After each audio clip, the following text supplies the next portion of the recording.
Halo teman-teman, selamat datang di channel Mimin. Semoga teman-teman Mimin sehat-sehat selalu ya. Mimin mau ingatkan bahwa video ini adalah alur cerita novel, jadi mohon maklumi jika ada ketidaksesuaian gambar, karena videonya masih belum rilis. Jangan lupa like, share, and subscribe. Tanpa lama-lama, langsung kita ke videonya. Battle Road to Heaven.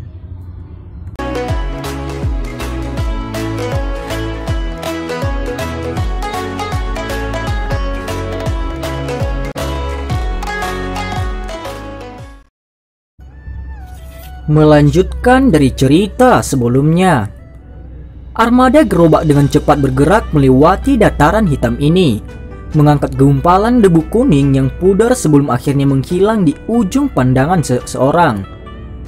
Duoma saat ini mengeluarkan peta yang agak tua dan menguning dari saku dadanya. Dia meletakkannya di atas meja di depannya dan perlahan membukanya. Jarinya menunjuk ke sebuah titik merah dan dia tersenyum ketika berkata, "Ini adalah tujuan kita, kota tanda hitam. Menurut kecepatan kita seharusnya bisa tiba besok siang," ucap Duoma. Tatapan Xiaoyan menatap dengan penuh perhatian pada peta yang sudah menguning itu. Pandangannya berhenti di titik kota tanda hitam sejenak sebelum perlahan-lahan bergerak di sepanjang rute ke atas dan akhirnya melihat bintang berwarna biru tepat di tengahnya. Itu harusnya menjadi Akademi Jianan kan? Tanya Xiaoyan. Tatapan Xiaoyan melirik bintang berwarna biru. Wajahnya bahkan tidak memiliki perubahan sedikit pun ketika dia dengan sembarangan bertanya. Itu adalah Akademi Jianan yang terkenal di seluruh benua Daoqi.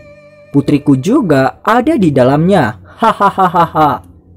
Duoma menganggukkan kepalanya ketika dia menyebut putrinya. Wajahnya seolah-olah membengkak dengan bangga. Xiaoyan mengangguk pelan. Dia mengingat rute dengan kuat ke dalam hatinya. Setelah itu pandangannya sekali lagi menyapu ke arah wilayah berwarna hitam yang mengelilingi bagian luar Akademi Jianan.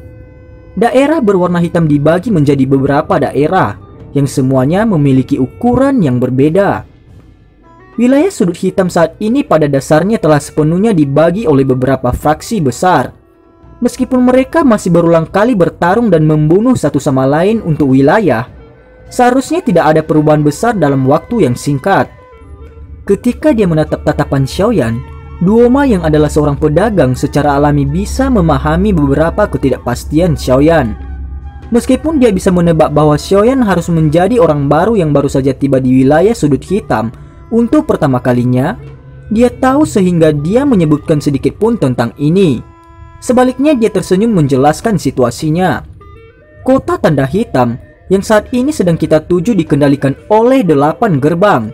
8 gerbang adalah fraksi lama di wilayah sudut hitam dan kekuatannya sangat besar. Dikatakan bahwa kekuatan pemimpin mereka Yuan Yi dapat berada di peringkat 10 besar peringkat hitam di wilayah sudut hitam. Pameran lelang hebat di kota tanda hitam juga diadakan oleh fraksi 8 gerbang mereka kali ini. Jari Duoma menunjuk ke sebuah lingkaran kecil di sekitar kota tanda hitam yang telah diukir dan dia tersenyum lagi saat dia berbicara. Peringkat hitam? Istilah asing menyebabkan Xiaoyan bingung saat dia bergumam pelan pada dirinya sendiri. Hahaha. Peringkat hitam ini tidak jauh berbeda dari peringkat orang-orang kuat di beberapa negara. Hanya saja kompetisi untuk peringkat hitam di sini jauh melebihi kompetisi dari kerajaan lain. Ini karena hanya dalam waktu kurang dari 2 tahun, 3 posisi terakhir pada peringkat hitam langsung diambil alih. Dikatakan bahwa ketiga yang menggantikan mereka semua adalah orang kuat di kelas doang. Duoma menggelengkan kepalanya dan mendesah. Oh. Wajah Xiaoyan tampak bergerak ketika dia mendengar ini. Harus diketahui bahwa 10 kekuatan kekaisaran Jiama akan memiliki setidaknya 1 dekade sebelum ada rotasi atau perubahan. Namun di tempat ini bahkan doang yang kuat dihilangkan dengan cepat. Sulit dibayangkan betapa brutalnya kompetisi itu. Siapa saja mereka yang berada di peringkat hitam atas? Seperti apa kekuatan mereka? Tanya Xiaoyan. Xiaoyan bertanya dengan lembut dengan suara yang agak penasaran. Tidak banyak orang yang melihat keduanya yang berada di peringkat pertama dan kedua, karena mereka terlalu misterius. Karena itu saya tidak memiliki banyak pengetahuan tentang mereka. Namun peringkat ketiga adalah orang yang kuat dan luar biasa. Dikatakan bahwa kekuatannya sudah berada di puncak kelas Dou Huang. Selain itu sangat mahir dalam keterampilan penyulingan obatnya dan bisa disebut yang terbaik di wilayah sudut hitam ketika datang ke penyulingan obat. Karena itu banyak orang memanggilnya Kaisar Pengobatan. Duoma menyuarakan pikirannya. Kaisar Obat? Nama seperti itu memiliki bobot yang cukup besar. Xiaoyan tersenyum tipis dan berkata, "Siapa nama aslinya?" tanya Xiaoyan. "Biarkan aku berpikir. Saya pikir dia disebut Hang Feng." Duoma menggosok kepalanya dan berbicara sambil tersenyum. Tepat ketika kata-kata itu keluar dari mulut Duoma, jari Xiaoyan yang disembunyikan di lengan bajunya tiba-tiba bergetar hebat. Beberapa api putih tebal tanpa sadar meletus dari cincin berwarna hitam di jarinya. Akhirnya itu mengakibatkan jarinya mendarat di papan gerbong dan suhu tinggi langsung membakar lubang kecil melalui itu. Perubahan tiba-tiba dari cincin itu juga menyebabkan ekspresi Xiaoyan berubah sedikit. Namun beruntung bahwa dengan penutup lengan, Duoma di depannya tidak menemukan perubahan yang tidak terduga ini. "Guru, apa yang terjadi padamu?" Jari Xiaoyan dengan lembut menggosok cincin hitam saat dia bertanya dengan lembut di dalam hatinya.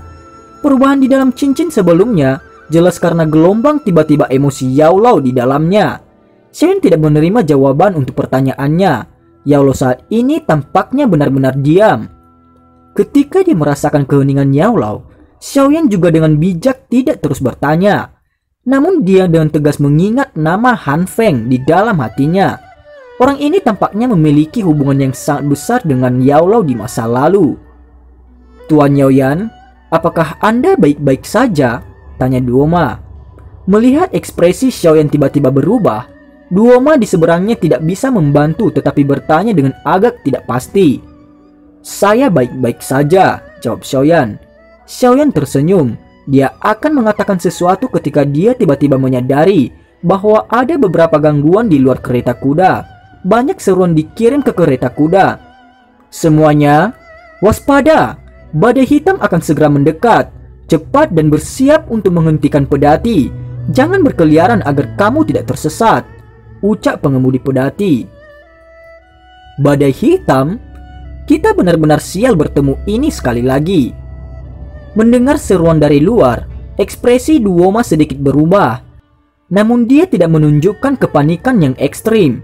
Dia menghadap Xiaoyan dan berkata, "Tuan Yaoyan, ayo turun dulu dari kereta. Selama kita mengambil langkah-langkah yang perlu untuk perlindungan, badai hitam ini yang tidak dianggap sangat besar tidak mungkin menyebabkan bahaya terlalu banyak," ucap Duoma. Kemudian Xiaoyan mengangguk, menarik tirai kereta dan melompat ke bawah. Dia mengangkat kepalanya dan hanya melihat untuk menemukan bahwa langit yang jernih 10 menit yang lalu sekarang dengan anehnya ditutupi oleh kabut hitam. Tatapannya tertarik ke depan tetapi pandangannya terhalang.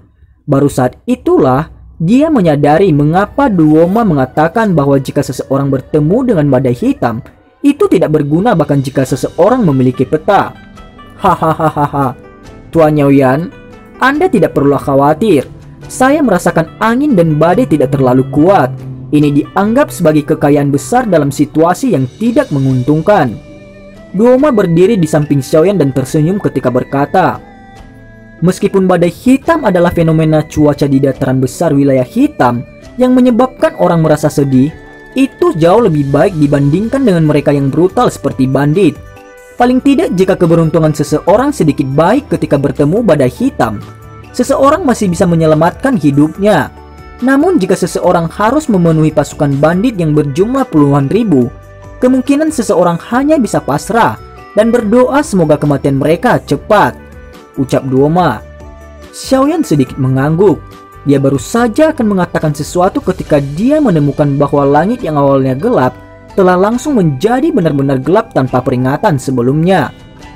Tidak lama kemudian, angin liar yang menjerit tiba-tiba datang menyapu. Segera beberapa orang dengan tubuh yang lebih lemah tertiup angin liar sampai tubuh mereka mulai bergoyang. Itu membuat mereka takut sampai mereka buru-buru meraih beberapa hal di samping mereka. Angin berwarna hitam datang menyapu dari langit yang merupakan masa gelap. Itu seperti iblis yang sepertinya membuka mulutnya yang besar, siap menelan apapun yang ditemuinya.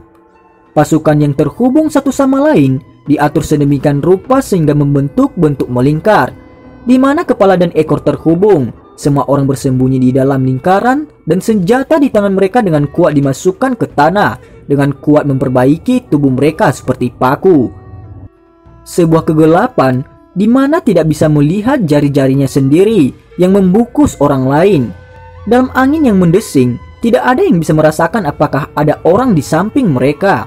Xiaoyan setengah berlutut di tanah. Dia dengan kasar memasukkan pedang suannya yang berat ke tanah dan menyembunyikan tubuhnya di belakang tubuh penguasa besar itu. Dia mendengar suara berderak saat angin bertiup ke tubuh penguasa. Ekspresinya juga sedikit berubah. Tidak disangka bahwa yang disebut badai hitam sebenarnya kuat sampai sejauh ini. Selain itu, ini adalah badai skala kecil yang disebutkan Duoma. Jika mereka bertemu sesuatu yang sedikit lebih besar, bukankah itu akan langsung menyapu seluruh orang? Kegelapan dan angin liar bertahan lama tanpa disadari. Selama waktu ini, Xiaoyan yang berada di dalam kegelapan tiba-tiba sedikit merajut alisnya. Dia memalingkan kepalanya dan mengalihkan pandangannya ke suatu tempat ke arah tertentu yang tidak dia sadari. Di tempat itu sepertinya ada cahaya merah aneh yang berkedip.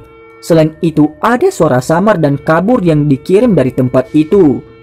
Xiaoyan mengedipkan matanya dan merasakan angin liar di sekitarnya yang tampaknya menunjukkan tanda-tanda melemah. Dia ragu-ragu sejenak dan tiba-tiba setengah membungkukkan tubuhnya dan diam-diam bergerak menuju cahaya merah kabur. Gerakan itu tampaknya telah bertahan selama beberapa menit dalam kegelapan sebelum cahaya merah aneh akhirnya muncul di depan mata Xiaoyan. Dia meminjam sinar merah yang sedikit lemah dan merasa terkejut, menyadari bahwa tubuhnya melepaskan cahaya berwarna merah, tampaknya menjadi bentuk manusia yang buram. Bukankah penampilan melayang-layang itu mirip dengan ketika Yao Lao muncul? Hah? Orang ini sebenarnya memiliki tubuh roh. Hanya saja dia tampak sangat lemah, kelas Dowling. Tidak, tampaknya ada sesuatu yang bersembunyi di kegelapan. Anak kecil, jangan bergerak. Tiba-tiba Yao Lao yang terperangkap dalam kesunyiannya sepertinya telah menemukan sesuatu dan buru-buru berteriak. Xiaoyan tertegun ketika mendengar ini. Tubuhnya terbaring di tanah dengan retakan dan dia bahkan tidak berani melepaskan napasnya. Siapa sebenarnya kalian semua? Kenapa kau mengejarku? Sepertinya aku tidak punya dendam dengan kalian. Tubuh spiritual berwarna merah itu bergoyang dan bergerak dalam angin liar. Saat ini sekarang dia menghadapi kegelapan badai. Wajahnya agak terdistorsi dan takut. Hahaha. Tawa yang membuat merinding tiba-tiba terdengar dari dalam kegelapan. Segera rantai berwarna hitam tiba-tiba keluar dari kegelapan. Itu seperti ular hitam dan sangat lincah saat melilit tubuh roh berwarna merah itu. JJ. Rantai energi itu yang tampaknya diaglomerasi dan energi yang sangat aneh baru saja menyentuh tubuh roh berwarna merah ketika gelombang asap putih mulai merembes keluar dari tubuhnya. Tangisan tajam dan sengsara segera terdengar. Namun terlepas dari bagaimana tubuh roh berjuang, dia bahkan memanggil semacam api berwarna merah pada akhirnya. Dia masih tidak punya solusi untuk berurusan dengan rantai berwarna hitam itu. Pada akhirnya dia hanya bisa melihat rohnya sendiri menjadi semakin lemah dengan matanya sendiri, sebelum akhirnya dibungkus oleh cahaya hitam yang keluar dari rantai. Gigi tidak peduli seberapa hebat atau kuatnya kamu ketika kamu masih hidup. Selama kamu telah menjadi tubuh roh, kamu adalah target buruan untuk aula kami, ucap salah seorang dari aula jiwa. Tawa yang mengerikan itu berangsur-angsur menjadi jauh di kegelapan sampai benar-benar menghilang. Dalam kegelapan, Xiaoyan hampir sepenuhnya melindungi napasnya. Keringat dingin membasahi pakaiannya. Ia tidak menyangka bahwa dia akan bertemu organisasi misterius yang mengejar Yao Lao dalam sudut hitam ini. Selain itu, hal yang menyebabkan Xiaoyan merasa terkejut adalah bahwa orang misterius sebelumnya bahkan tidak perlu mengungkapkan tubuhnya ketika dia menangkap tubuh roh kelas Dowling, sehingga tubuh roh itu tidak dapat melakukan perlawanan. Apakah kekuatan semacam ini tidak terlalu menakutkan? Tepat ketika seutas ketidaksabaran muncul dalam hati Xiaoyan, seberkas sinar matahari tiba-tiba bersinar ke dalam kegelapan. Adegan itu seperti telur tanpa celah sedikit pun terbuka dengan lembut. Sinar matahari yang hangat mengusir kegelapan di dalamnya. Menyusul munculnya cahaya pertama sinar matahari, banyak sinar lain matahari mulai mengalir masuk. Angin liar yang melolong itu berangsur-angsur melemah sampai akhirnya menghilang. Xiaoyan menatap langit yang menjadi sedikit lebih terang.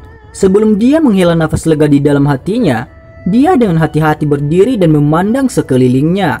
Dia segera melihat kelompok pedagang yang sudah mulai menata segalanya, hanya beberapa ratus meter jauhnya. Segera dia buru-buru membuka langkahnya dan bergegas. Ketika Xiaoyan hendak mendekati kelompok pedagang, dia bisa melihat wajah menyenangkan dari Duoma. "Tuan Yaoyan, apakah Anda baik-baik saja?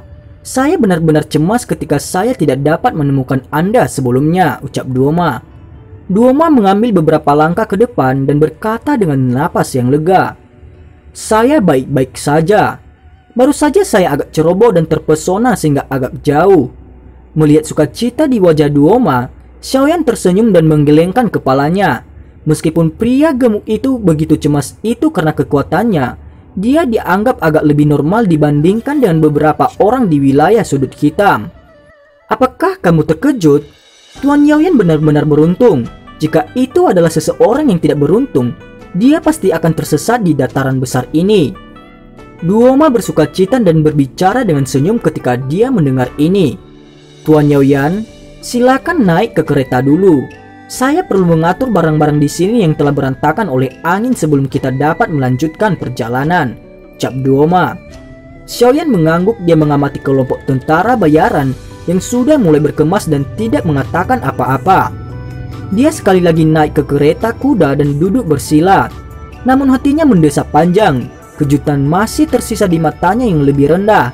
Dia bergumam dalam hatinya, "Apakah itu kekuatan aula jiwa? Mereka memang menakutkan," umam Xiaoyan. "Itu tidak sepenuhnya seperti yang kamu lihat. Saya sudah memberitahu Anda sebelumnya bahwa aula jiwa memiliki teknik yang khusus digunakan untuk berurusan dengan tubuh spiritual. Selain itu, tubuh spiritual tidak dapat menggunakan Daoqi. Beberapa dari roh-roh yang memiliki nyala api yang unik dan memurnikannya menjadi api kehidupan sedikit lebih baik. Saat itu ketika saya bertemu dengan orang-orang dari aula jiwa, saya mengandalkan api dingin tulang untuk berhasil melarikan diri. Kalau tidak, akhir ceritaku mungkin sangat mirip dengan orang yang kebetulan kamu temui tadi." Suara Yaola perlahan terdengar. "Saya pikir teknik serangan yang digunakan tampaknya terlepas dari batas teknik Dao dan Daoqi." Xiaoyan berkata agak ragu-ragu saat dia mengingat rantai berwarna hitam yang aneh. Ini karena dia tahu bahwa sementara tubuh spiritual mungkin tidak dapat menggunakan Daoqi, kerusakan Daoqi dapat menyebabkan mereka juga melemah. Namun ketika rantai itu melilit tubuh spiritual berwarna merah itu seperti api yang bertemu sepotong es. Reaksinya begitu kuat sehingga membuat orang tidak bisa berkata-kata. Ketika aku melakukan kontak dengan mereka saat itu, aku juga punya perasaan seperti ini. Namun saya tidak memiliki kesempatan untuk mengamatinya secara lebih rinci. Sekarang saya berpikir tentang itu. Metode menyerang mereka benar-benar agak berbeda dari orang biasa. Saya takut bahwa ini juga pada akhirnya mengapa tubuh spiritual seperti bayi di tangan mereka, tanpa banyak kemampuan untuk melawan. Yaola menyuarakan pikirannya. Namun kamu juga tidak perlu khawatir tentang ini sekarang.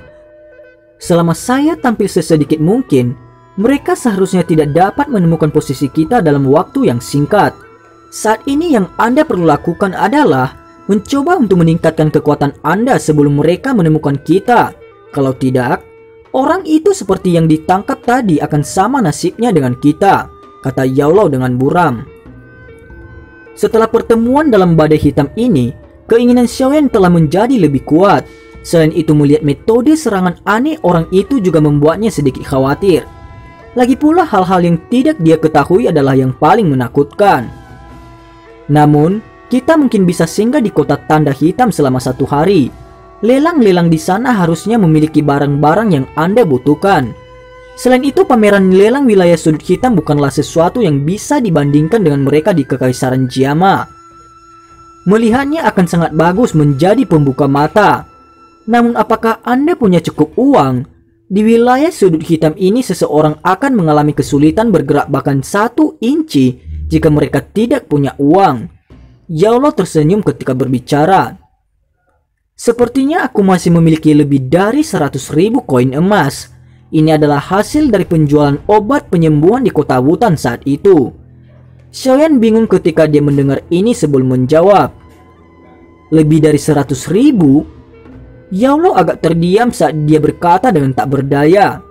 Itu hanya cukup untuk memungkinkanmu untuk terus hidup di dalam wilayah sudut hitam. Namun Anda bisa melupakan pelelangan untuk apapun jika Anda berpikir untuk melakukannya, ucap Yaulo. Xiaoyan menggosok kepalanya dengan malu sambil tertawa getir.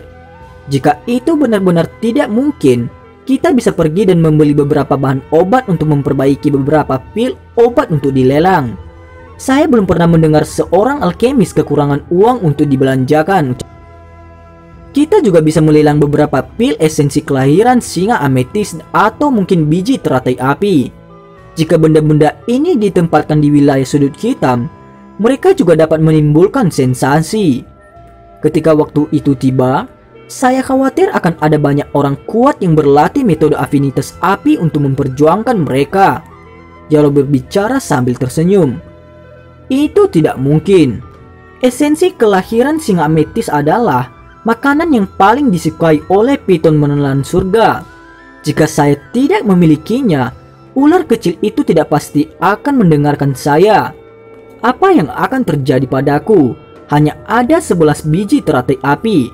Terlebih lagi saya telah mengkonsumsi salah satunya dalam periode waktu ini. Bahkan saya sendiri membenci kenyataan bahwa tidak ada cukup banyak dari mereka, apalagi mengambilnya untuk dijual. Xiaoyan memutar matanya dan bergumam. Saya pikir saya akan memperbaiki beberapa pil obat untuk dilelang.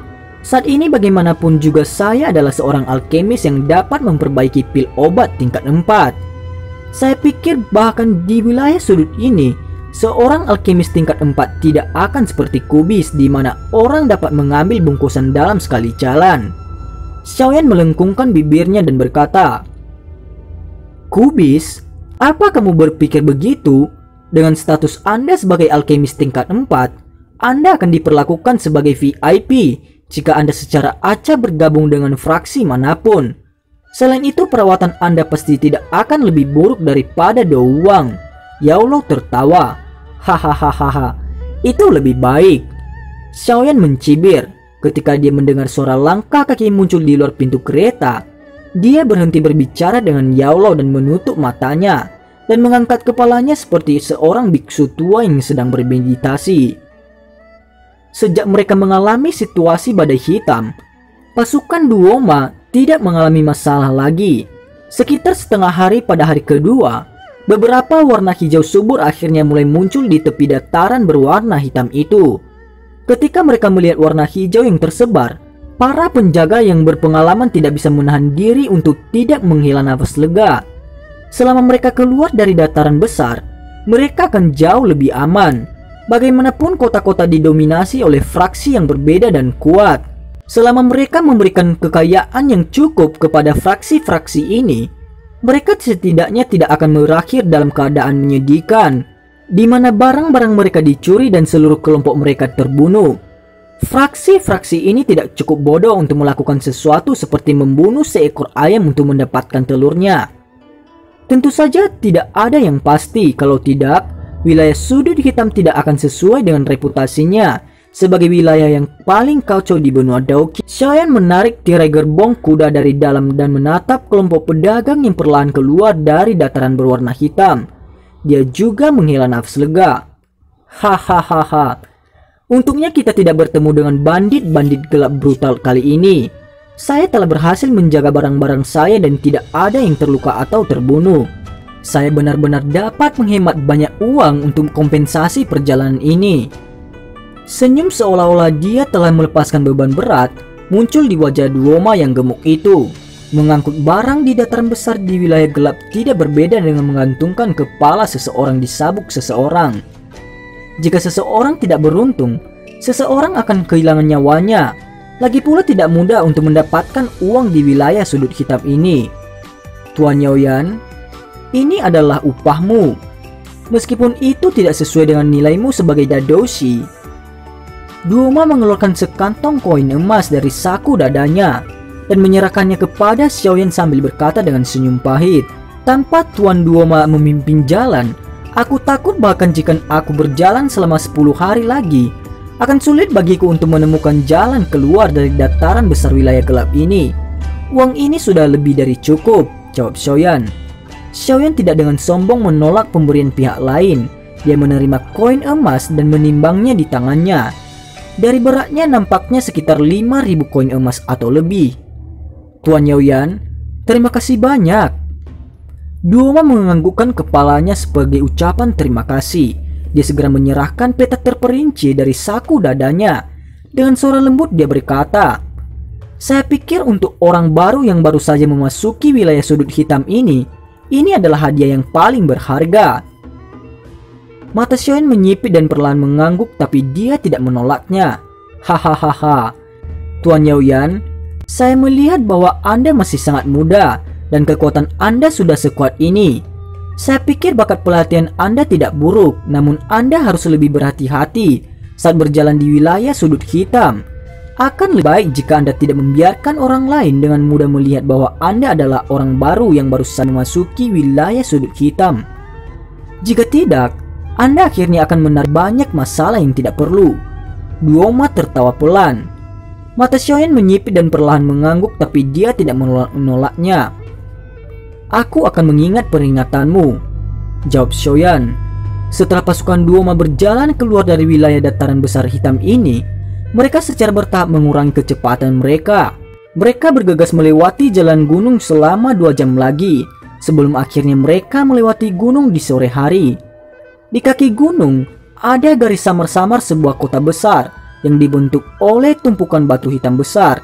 Di 4 gerbang kota, samar-samar orang bisa melihat titik-titik hitam kecil yang seperti semut berkumpul dan mengerumuni pintu masuk kota yang besar dan gelap. "Hahaha, Tuan Yaoyan, ini adalah kota tanda hitam. Karena pameran lelang yang akan diadakan dalam 2 hari ini, banyak fraksi dan orang-orang kuat dari dekatnya akan bergegas. Bagaimanapun akan selalu ada objek unik sebagai daya tarik utama dalam setiap lelang tahun ini. Dikabarkan bahwa objek yang mendominasi lelang pekan lalu adalah sebuah gulungan berisi teknik Do kelas D. Saat itu sebagai fraksi hampir dari seluruhnya memulai pertarungan di pekan lelang ini untuk mendapatkannya. Jika bukan karena kekuatan besar mendukung penyelenggara, kemungkinan besar akan langsung berubah menjadi komedi." Duoma berdiri di atas kereta kuda dan menatap kaki gunung sambil berbicara sambil tersenyum kepada Xiaoyan ke samping. "Teknik Do kelas D?" Sudut mulut Xiaoyan berkedip tanpa sadar ketika dia mendengar ini.